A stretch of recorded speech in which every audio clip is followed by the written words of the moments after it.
My name is Marvin Davis. I happen to be the host of MENTAL.KE podcast, and I'm joined by an amazing co-host. I don't want to introduce her, but let me just tell you, we are happening to be having a co-host, and I've brought to you the lady that you've always been wanting. Her name is... Oh, hi beautiful people. I'm Peris Mutena. I'm a lover and giver of lifelong student. You're God. Liver. Oh, yeah. I had it wrong. You had giver, yeah? It's okay. I'm a psychology student, a mental health advocate, and of very much importance, I'm an ally to men's mental health. And today I'm really excited to be here on the MENTAL.KE podcast. Marvin, thank you for having me. We've always wanted to be having you on board. We thank God that the season has come and we are here with you. Well, I love the fact that you're saying a mental health advocate, and being September, we recently had a suicide awareness month. It's normally a suicide nation worldwide, actually. Worldwide, yeah. And we had people advocating all over, people trying to reach out for one another so that we get to be our brother's keepers, as they do say. And for a fact, I believe as a mental health advocate, there is something that touches you about suicide.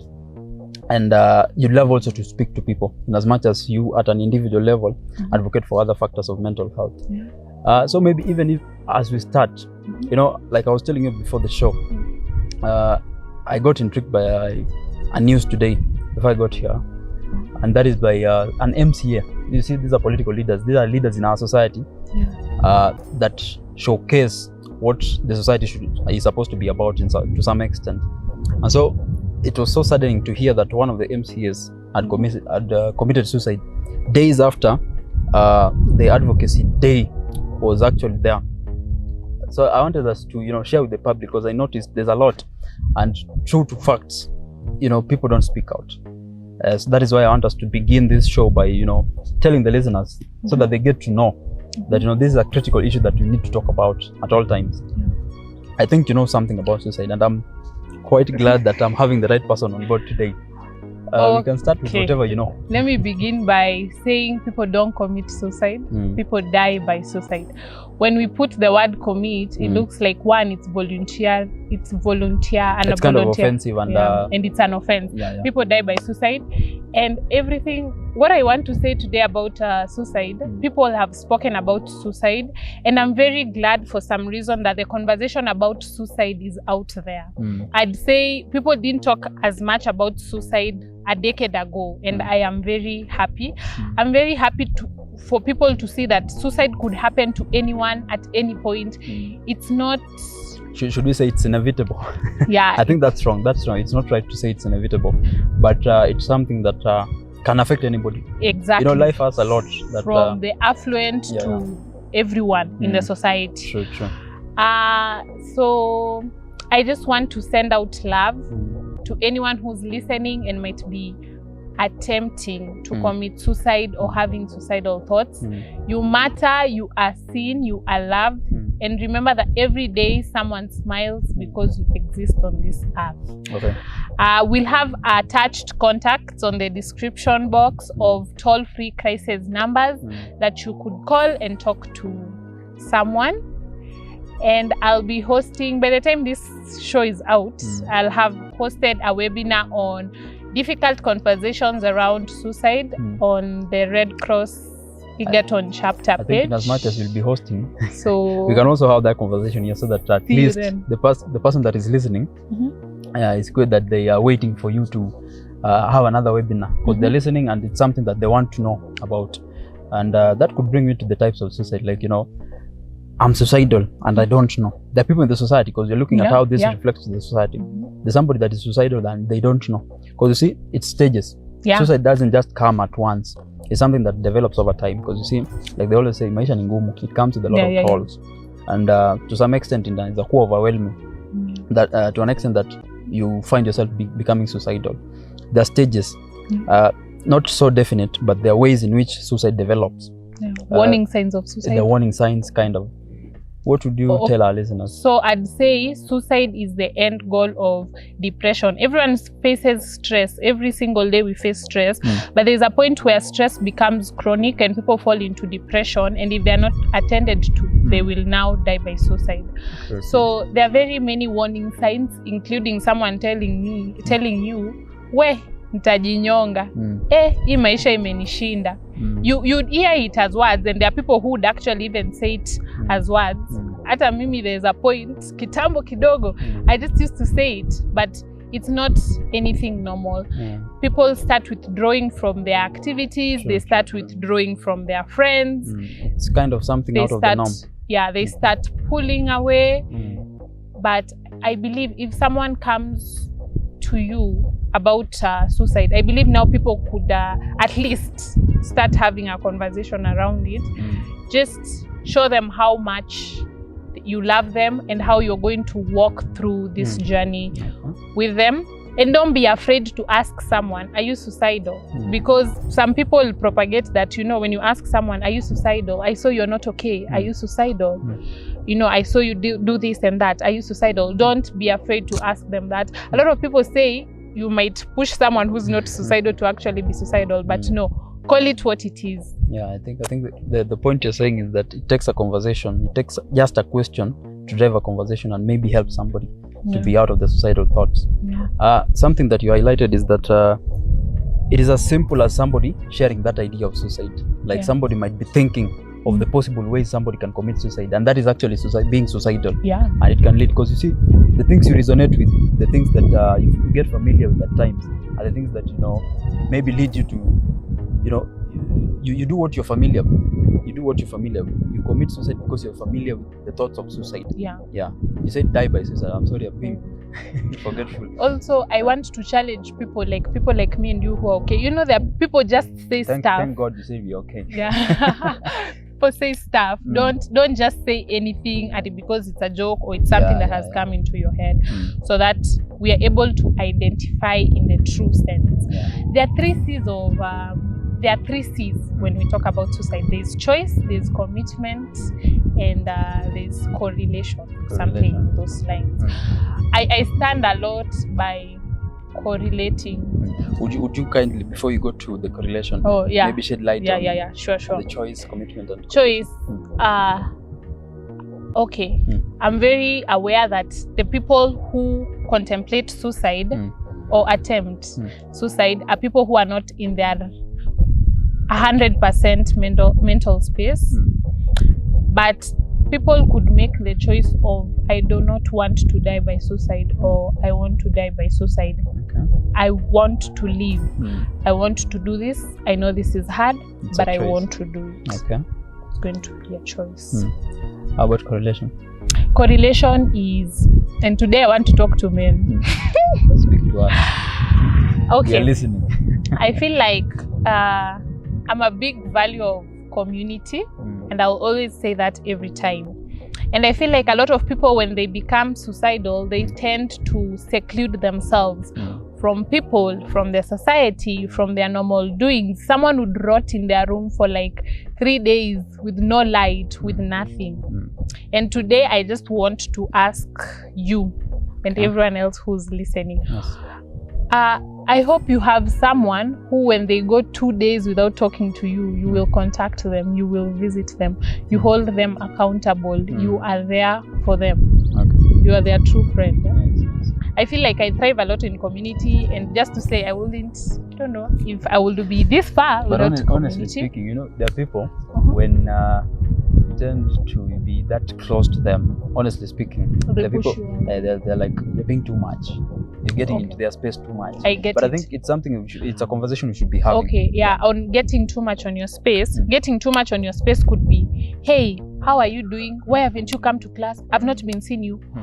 But checking up on someone might be, hi, how are you doing? I missed you. I missed you in class today. I hope you're fine. That is hard for men. I love you and I see you. That's why I said it's hard for men. But we should have that conversation. Do you have like a very close-knit friends who will constantly check up on you? Yes. if I do something out of the norm, they just, okay, they don't necessarily check it on a way that it's that definite, like you're saying. But it could be through jokes. Like, you did this, it's not right, you know.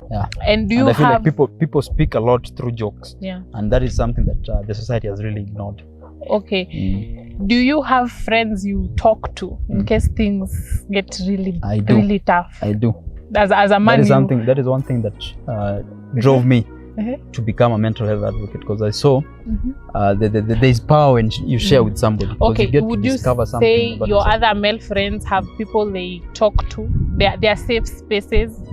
For the ones that I have in my closer circle, they do. But not all of them. I think that's a very hard thing for someone like a man. But I just want you to try. Because I feel like even when you choose a friend, you choose them in character, right? You're sure they are honest, you're sure they are reliable, right? So when you go to talk to them, you don't feel like, what if I tell them and they do this? What if I do this? But again, you know, there's levels to friendship. Exactly. Not everybody you might talk to will be listening to you. There are people that, even as much as they're friends to you, there's a purpose that they're fulfilling in your life. Definitely. Because you see, if you look at the types of friendship, like I'm saying, there are levels to friendship. There are friends that maybe are supporting you financially. There are friends that are supporting you intellectually. There are friends that could be supporting you in terms of, you know, emotions now. And they're even friends for fun. True. So I feel like that is a conversation the society should be having. And in as much as we're also talking about, you know, the categories of now suicide, how somebody might want to know that they're suicidal, because you see, this is something that develops, and once you start at a certain level, at a certain stage, it develops progressively to another stage, and maybe to the last stage when you get to notice it. And I feel like people get to notice suicide when somebody has died of suicide now, which is very wrong. We need to have this conversation. We need to create awareness to an extent where everybody knows, I can look at you and I know that you're suicidal. Because we are being brothers keepers. Humans are social beings. We interact with each other on a daily basis. We don't necessarily have to go for therapy for us to identify that I'm being suicidal. We don't have necessarily to, you know, have a deeper conversation with somebody for somebody to recognize or notice that you might want to die of suicide. In that line, I want us now to get to share with the audience.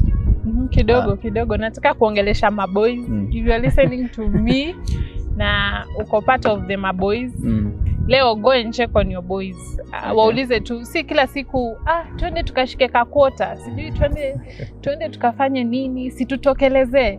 Ask them, are they okay? How are they doing? Sawa? Check on each other. It's okay. So I was speaking about getting to know, because you see the types of suicide and they manifest in people differently. There are those types that could be verbal, like we were saying, and there are those types that could be physical, where now somebody gets to hurt themselves. Speaking of which, just like we wanted to share with the audience, because we don't want to come to this set and then just speak things that we don't know about. The types of suicide that we really need to know about. And to begin with, just an example, there's something called the egoistic suicide. It's quite interesting, but I'll read it out. It's defined, but it occurs when an individual feels isolated or detached from the society, when they lack strong social ties or a sense of belonging. I feel like this touches a lot of people in the society. A lot of people are withdrawn. Before we started this visual podcast, there's an episode that we had discussed before, whereby we were talking about, it was a random show, whereby there's something that came out clearly, that a lot of people in this current world, they tend to live by themselves and live to themselves. There's a lot of individualism. Yes. So you find people do not share. Actually, and it's very worrying. It's worrying. In the past, people used to, there was a lot of extroversion, if I'm allowed to say. The fun things used to be going out to places, clubbing and everything, to an extent where people who are not doing these things were considered boring. But when people discovered the flip side of, you know, you could be alone, you could listen to your music, you don't need to be around people, People, the way people now have started to romanticize being an introvert, being indoors, it is a good thing, yes, but it's going to go to a larger extent. A level where it turns out to be bad, because now people want to stay by themselves. There's a lot of rise in depression cases, in mental health stuff. People don't want to talk anymore. People don't want to leave their houses anymore. I feel there's something I really am thinking about that type of suicide. I think when you are doing your studies, there's something you came across by these structures of personality. I think it's Sigma Freud that talked about them. You see, he says that there are 3 structures: the ID, the ego, and the super ego. And to begin with, in the development of a human being, we find that these personality structures, they operate under certain principles, whereby the id is pleasure, the ego is morality. Is it morality or?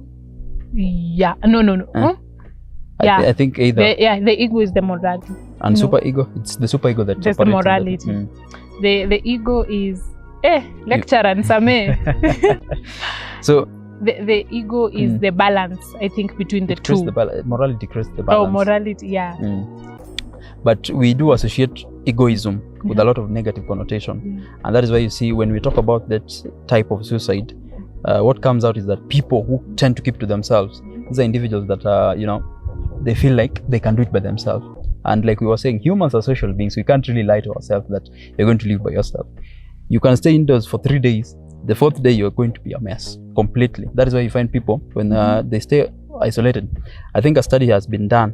Maybe I may not have, not be having the statistics right, but a study has been done, and the introverts do have issues, in as much as they think they are stable, do have issues compared to the extrovert. Because you see, an extrovert, when they have an issue, they might go out there and share with the people, and then you distract yourself and you get to forget about that. So I feel like this type of suicide is it's manifesting in the society in a larger part and in a larger way. And I feel like we also need to do something about that. So be on the watch out, be on the lookout, so that you get to know the things that happen. The second time, maybe, you have something you want to share. No, I'm checking out the ego. Okay. It's the reality principle. The reality principle. One that has also catched my eye is this chronic suicide, and it's defined as involves a long-term behavior that may indirectly lead to death, or often seen as individual engaging in self-destructive habits. I feel like that's the most common one. The most common one. Maybe you tell us about it. Because self-destructive behaviors could be self-harm. They could be like the isolation. They could be even the suicide itself. Okay.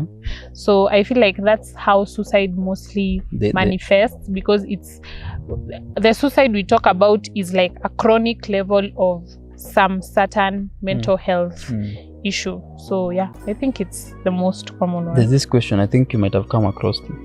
Is it okay to tell somebody that is suicidal that suicide is not a solution? No. It's not okay, because remember, I feel like when someone who is suicidal approaches you, this is someone who is not they're actually trying to look for a solution. In their right mind, and to them suicide is the solution.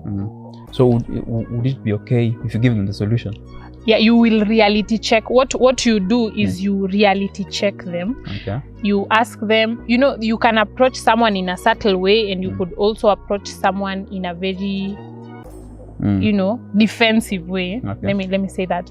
So you reality check them and ask them when they die by suicide, what issues are going to be solved and what issues are they going to create. So it's going to be more or less like a pro and con. You ask them maybe, why do they want to die by suicide? Why do they think that their issues cannot they cannot be solved through other ways, that they have to go to suicide? Maybe last one before we get to now correlate some of these issues with the things that we want to discuss on the pod. There's also an attempted suicide and murder suicide. There's also murder suicide. I think we might we can look into the two and we get to see. So attempted suicide is defined as when a person tries to end their life but survives. Okay, I think that is quite explanatory. A lot of people know about that. And murder suicide is when now an individual kills other people before taking their own life. An individual kills. Like for example, like kill you, then you kill yourself. Sure. And then I take my own life. So those are categories, those are types that we need to get familiar with, so that at least we don't necessarily just create an awareness or maybe speak about suicide for the sense of now just creating an awareness and letting people know. We need to critically analyze and look into how actionable ideas or maybe the actions that we can take towards helping the whole community at large. Well, the reason why I brought this conversation on table is because, you see, some of these mental health issues do associate themselves with, a lot of suicide and suicidal actually, thoughts. Most of the mental issues. And they call it the Bible of psychology. That is the DSM-5. The DSM has categorized some of these disorders into categories, and you find out that mostly where suicide is mostly found are the mood disorders. And if you look into the category of mood disorders, we now get to find the bipolar as an example.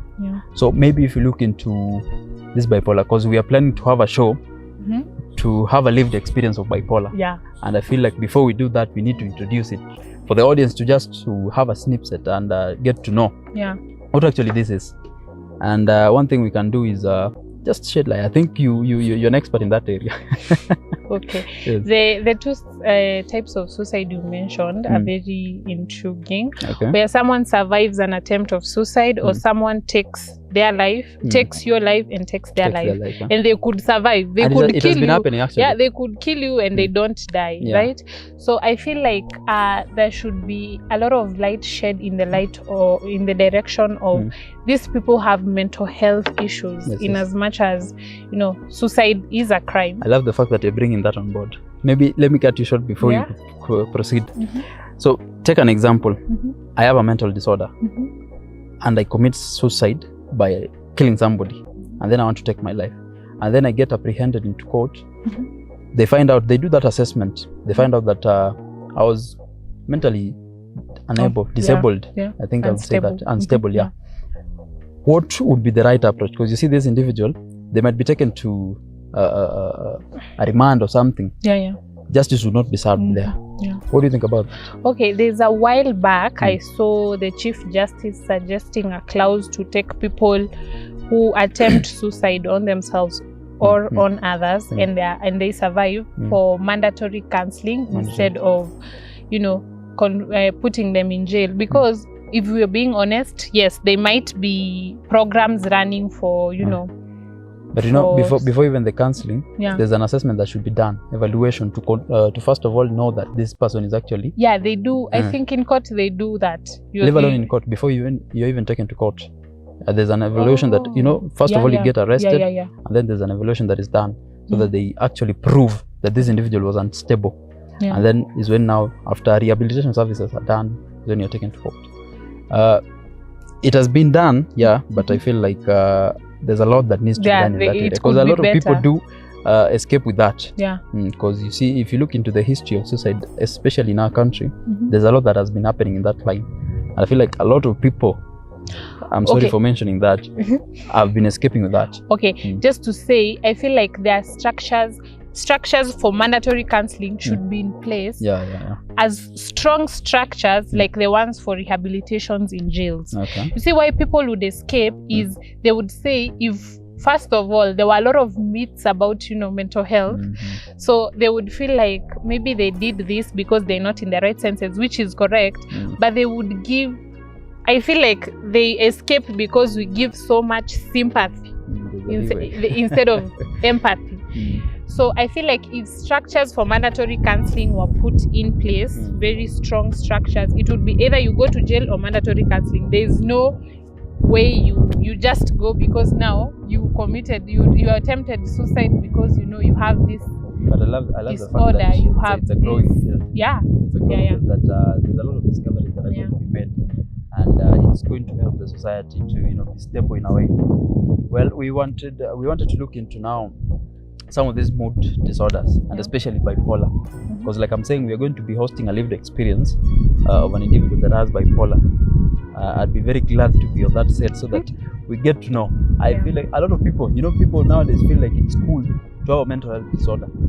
Wow. It's you interact with these people. Somebody okay, let me break it down. Let me break it down. Interesting. Compare the Western society and Africa in general. You see, somebody might introduce themselves in a Western society with that title of like, I'm somebody and I have bipolar. I'm somebody and I'm autistic. I'm somebody and I have this type of mental health disorder. Meaning that conversation is actually being had and people are actually free to speak about them. Anything. And so what is happening to the African societies, because we emulate a lot of Western cultures, a lot of the things that they do, because you see, even the certain types of clothing that people put on right now are from the Western cultures. I'm not trying to be biased in any way, but I'm trying to draw the conversation into this line. So people feel like, when I identify with a certain type of mental health disorder, I might get a leeway in a way.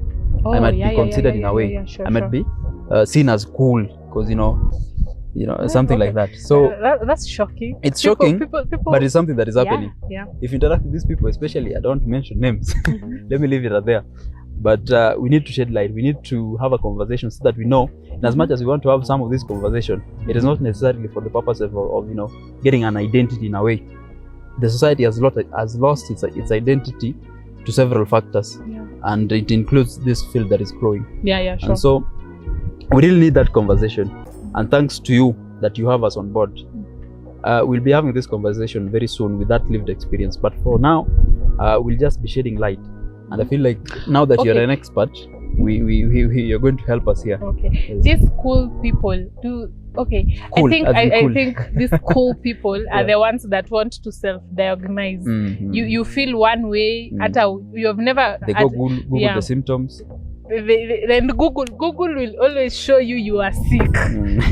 Google must make regardless of the illness. Must make sure you are sick. They've never gone for assessment or anything. I feel like we should just not self-diagnose. Okay. You should, so that we avoid this very many cool people. So bipolar, as you've heard, is a mood disorder where the extremities of highs and lows. Everyone has moods. True. Actually, there's someone I spoke to and they asked me, are you sure this is not a woman disease? Why would it be? No, because when a lot of people hear about mood and emotions, we are always gearing towards the female gender. But this but disorder how do you feel about this? In females there's and this males. phrase that people do say, women are the most expressive humans compared to men. Expensive or expressive? Expressive in terms of emotions. They're more emotional compared to men. I really contradict that phrase because I feel like every human is emotional. It only depends with how they get expressed. Because if you're feeling sad, I also feel sad. And the way you deal with it is what differs. And so that is something. Okay, it's my opinion. It's not like it's something that somebody should tell. I feel like when you say emotionally expressive, first when you put the titles, when you put a title on something, now when a man hears women are more emotionally expressive, they might shun away from expressing themselves because they're like, what do you mean? Now how am I supposed to express myself and the world thinks, I'm not emotionally expressive. But I would want to say women tend to be more emotional. In terms of emotional expression? No, not expression. They tend to be more emotional, and men are a bit more it's still okay. On the rational side. But now how you put it, the expressive, anyone, a man could decide to express the emotions. A woman could be feeling the emotions and they decide not to express them. True. Let us get back to bipolar. So it's both a male and female. It's a male and female thing. I'd want to see the lived experience. I hope they're a guy. We will be on board. So we want to talk about bipolar, which is a mood disorder, as I'd earlier mentioned. And I feel like people will say, si kila mtu anakuanga na moods. Why is this a disorder? But I want to say the way I have my moments and you have your moments, the difference comes in how do we handle these moments. With bipolar, it's just not the normal, I get mad, I cry. Anything could happen anywhere. And not to say anything in terms of, we should fear these people. No, you should not fear them. They could react in a very impulsive way, maybe outdoors. They could want to lock themselves for so long alone. Because with bipolar, there is it's like a cyclic disorder where we have highs, which are hypermaniacs. where you feel like there's a boost of self-confidence and you can do anything, you can do everything. And then there's like the depressive state. Before you even get to highlight some of those, you know, I'm thinking about bipolar, and on a layman's language, on a layman's level of understanding. Let me put myself as a lay in this case. Before I even got to know and have knowledge about bipolar, the only thing I could think of is me being happy and me being sad when I'm bipolar. It was like when the weather is bipolar, it's either rainy now, the next moment it's sunny. So you know, people don't really know what it comes or what it means when actually you're very sad. When you're very sad, it could look like unaweza nikasirisha hapa and maybe I'm writing or doing something, nikasirike, I could shake and my physical, there could be physical inability to do anything. It goes to the extreme. They could scream or they could even hurt themselves. They could do something very intense. I want to look out for this intense emotional state. It's not just the normal, I'm very happy or I'm very sad. The mood changes, the energy. You feel like I cannot even walk myself, you know, somewhere, or I'm too excited. I can't put myself together. I'll be jumping and going around. So it's not a state of I'm happy or I'm sad. Of course, it's cyclic. But the good thing is that there is for them, they could find an in between. Because it's not like every day they're going to be happy or sad. There are days they're going to just be like normal people, seated, having conversations, doing their own stuff. And I think this is something people don't talk about a lot. And that's why when someone says, you know, I'm bipolar, they'll get like shocked. And maybe if I ask you, how does it manifest? Because maybe let's take a day in between. If I'm bipolar, how does it manifest in a way that is it something that goes throughout the day or something that has episodes? It's episodic. It's episodic, and it manifests both in adults and teenagers. And in fact, there's a lot of misdiagnosis with teenagers, because someone will say, "Oh, uko tu na mood swings za kukua teenage" or something. That is why you're advised to see a mental health expert. They'll just say, you know, you're moody because, you know, with the age of adolescence, there comes mood swings. But it manifests both in adults and even in those children, in teenagers mostly, and even in children pre-teenage. But it's a lot. It shows a lot in like teenagehood. It's episodic. What else had you asked? I just wanted to know, like, you know, they're physical. Oh, you say I'm bipolar and I'm having the episode now. How long does an episode last? For example, because I'm sure it does. Is it something that takes a whole day? No. Okay, an episode lasts for different times according to different people and the coping mechanisms you even have. Imagine if you've had the way you react when you have your first episode of bipolar is not the same way you react when you have the 100th one.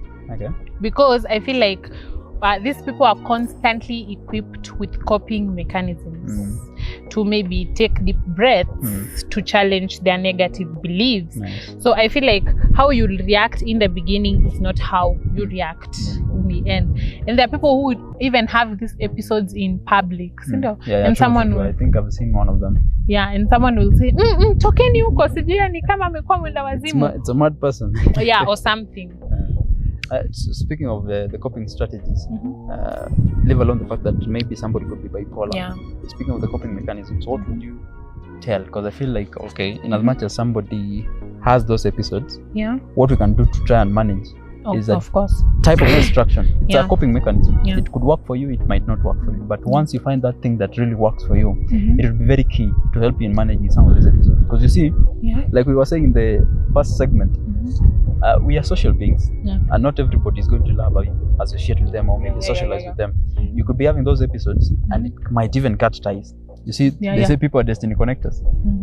You might be having an episode, and then go mwisho ya safari hapo. So we really need to know how we cope with some of these things, how we, curb them. And if you have an episode, we know what to do.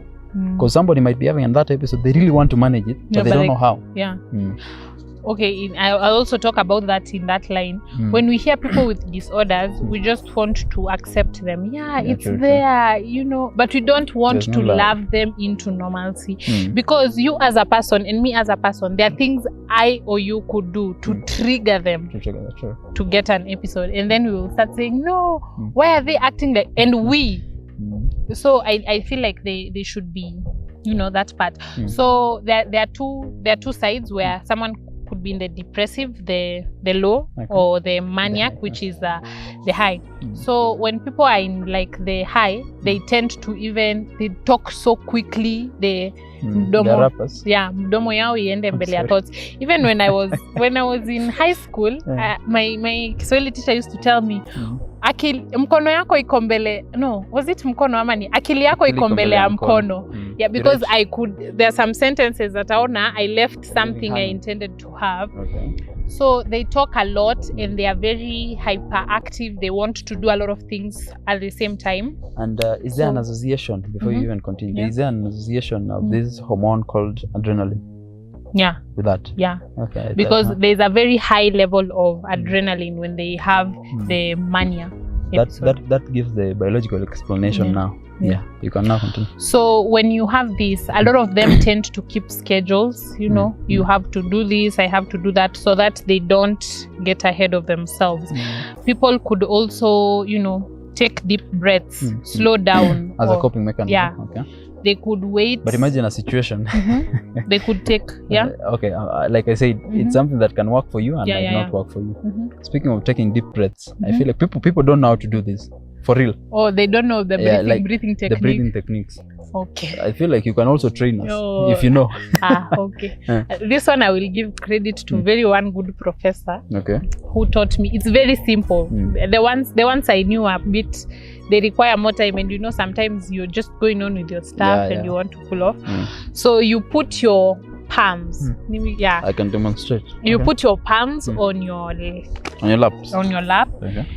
And then you relax. You sit in a relaxed position. Okay. Where you're upright, you're not leaning in or leaning too forward. Okay. And then you close your eyes very slowly. Okay, very slowly. How slow? You just close your eyes slowly and make sure they're not too tight. Okay. And then you take a deep breath. One deep breath. Like a meditation. Okay, let's continue. One deep breath, 2 deep breaths. How deep?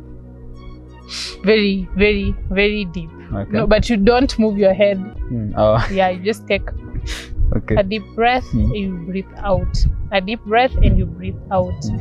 You close your eyes, breathe off the tension in your head. Breathe out the tension. It's nice. Yeah, breathe in the tension in your arms and breathe out, because the body, they are very to be in touch with the environment, with your body, because they are tension centers. The body has tension centers. Sometimes even when you are too tired, you feel like your muscles on your arms are a bit painful. So we try to breathe out the tension mostly in our arms, in our limbs, in our heads. Yeah. And there's another one, I think.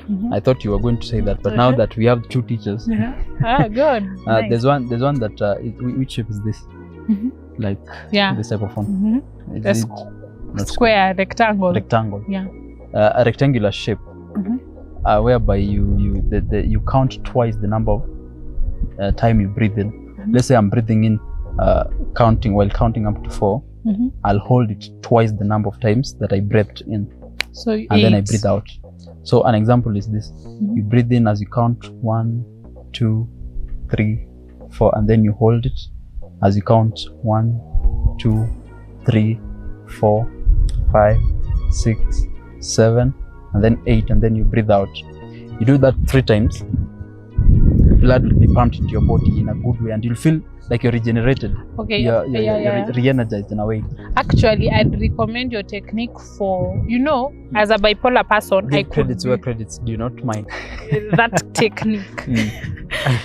Yeah, I will I would be a bipolar person who is seated here with you, and I feel like, I'm starting to become tense. So what do I do for myself? But there could be someone who has had an attack there, and what do we do for them? True. In a case where someone has an attack, they are in panic state, and counting backwards or counting generally does help a lot for someone to to calm down. True. Which was really nice. I think it was a nice class, huh? Yeah. So when you're having the very low moments, you could try one to even express your feelings, or like when you have, with a lot of depressive cases is because of a lot of thoughts and ideas that could be, I can't do it, or I'm this, or I'm that. So I'd want to challenge someone if they are doing it. They talk. Imagine when you tell yourself, I'm not enough. Imagine what a friend or someone close to you would tell you about the same thing. Would they tell you you're really not enough? Because sometimes it's always a belief in our heads. Isn't it? The voices in our heads. Yeah, because there are always two actually. We are told that there's one that tells you the positive things and the one that tells you the negative one. Yeah. Okay, whatever you're saying is very true, but also in another line, you just ignore, because these are just things you're telling yourself because of the familiarity, what you're familiar with. Because you might tell yourself you're not enough, and then that thing that tells you the positive things gives you that ego, gives you that pride. You as a person who is who has not been diagnosed by bipolar, you could easily ignore. Yeah, for sure. But bipolar people cannot. There's this myth that if they wanted to be okay, they would be okay. If they want to control their feelings, they will control.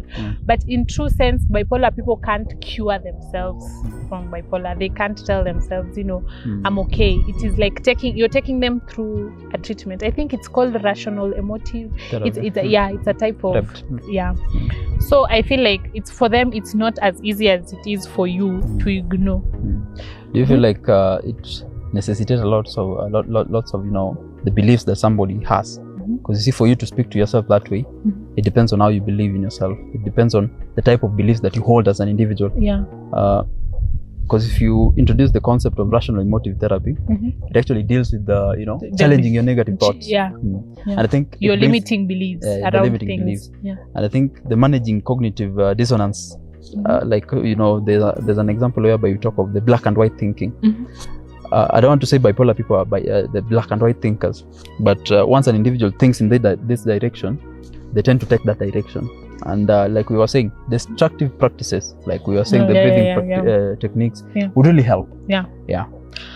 So I feel like in the line of beliefs, there are beliefs that are true and beliefs that are not true, and that's why we constantly tell them to remind themselves that these beliefs could actually not be true. So when you're going through maybe depressive episodes, you could go outside, try to color, try to be more active, try to take a walk, try to take a bath, try to take I feel like the way we treat depression as a disorder is almost the same way we treat the depressive phases of bipolar. It's just that it's not the same as depression as a disorder, because remember now bipolar is very cyclic. So I'd want us to talk about the myths around bipolar.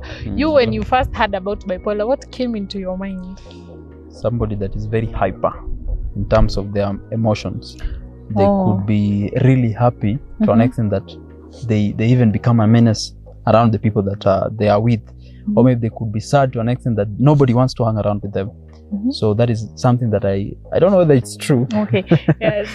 Have you ever associated with someone who has had an episode or helped them? That is why we want to have a lived experience on the show. Okay. So I think a lot of people would think bipolar people are dangerous people in that line. How dangerous are they? Ndo nakuuliza, in that line of they're dangerous and they could be violent or something. But I want to tell you that these people they're not dangerous and they're not violent unless they're under influence of, maybe you're a bipolar person and you're under influence of drugs or something. Someone could have a mental breakdown here and they could just cry themselves, or they could scream. It doesn't necessarily mean they will hold you, wakushike mashati, sijui wakufanye nini, or they'd be too excited. They could harm themselves, but it's not easy for them to harm someone. That's why people can help someone who has an episode. It's very different from helping a mad person, I'm very sorry. This is triggering. So it's very different from helping. You know, a mad person, ukijaribu kumshika hata labda atakupiga kofi or something, right? But you won't see people helping bipolar people, tying them up the way the mad people are restricted. They could just hold them and sometimes even talking to them and telling them, you know, that take helps. take deep breaths. So they are not like necessarily dangerous. And it's not like if you see someone having an attack, you will start running away because I don't know what. Nice. I think I'm processing that all information. I never knew that people think that they're dangerous people. They think. But I'm not trying to relate. I can now see what I missed. What is the other myth that you wanted to tell us about? And this is a lot in the lines of we want to accept people and we don't want to love them in the society. What happens if you find yourself with a very quick question. Do bipolar people deserve to be loved? I think everybody deserves to be loved. I'm not trying to be neutral.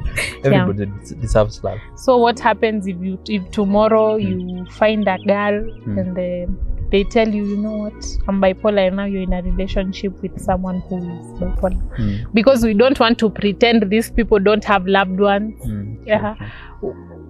How would you? I ask how would you? Let me not put another question. It's okay. In terms of handling this person, this is a conversation that is very critical. It's a good question actually. I have an understanding that I'm trying to practicalize, and if people have been told this, that in relationship ni kuvumiliana, not in the sense of kuvumilia the negative things, but how do you understand your partner? How do you understand this person that you are in a relationship with? To the extent that if there's something that is associated with them, their flaws, for example, is something that you can handle. Because you see, when you become a partner to somebody, you need to be compatible. So that they come with whatever they have, you come with whatever you have, and you see how you can move forward. And I do believe, once you find somebody that actually you can be in line with, it will be very key. An example is if somebody is bipolar. Like you were saying, some of these practices that you can teach them, or maybe just coming and holding them when they're having an episode. Because you see, they want somebody to run on, like a shoulder to lean on. They do say that. So it is in how you manage it that really is going to be helpful. Exactly. You could even participate in their treatment, take them for sure. sessions and all that. So I feel like people should have conversations around accepting and loving people with bipolar, because sometimes you'll even find a bipolar person in a relationship and their partner doesn't know they're bipolar, because they fear, if I say this, it could mean they won't love me anymore. But I don't think that is true. You could support them, you could help them with their practices, you could tell them for who they are. Exactly. So another thing, what if today you woke up and your producer was bipolar? You're working with someone who is bipolar. And they have an episode immediately. Not exactly even an episode. They just tell you, you know what, me, I'm bipolar. Even your colleague or your classmate, they tell you, me, I'm bipolar. Nice. I love the fact that you're bringing the emphasis on the aspect of accepting these people for who they are in the society and loving them and living with them, because they're actually there, putting them in the society. The moment you start looking, they say if you think of a red car, you now start seeing it all over during the day. The moment you now associate yourself and you get information about this concept and this idea, you now start to see it in the society.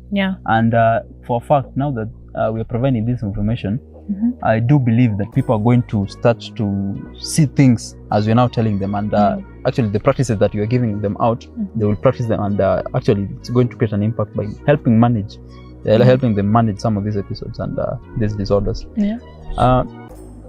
On the issue of the producer, it's not wrong. I'm only laughing because the producer is behind the camera. I just used the producer because nimemuona. But for a fact, I'm somebody that speaking on a personal level, the aspect of acceptance is very key. Getting to know these people, getting to know their flaws, getting to know what really affects them, so that I don't be a trigger in a way. Because people do actually interact in a way that triggers the others, and they don't like you were saying.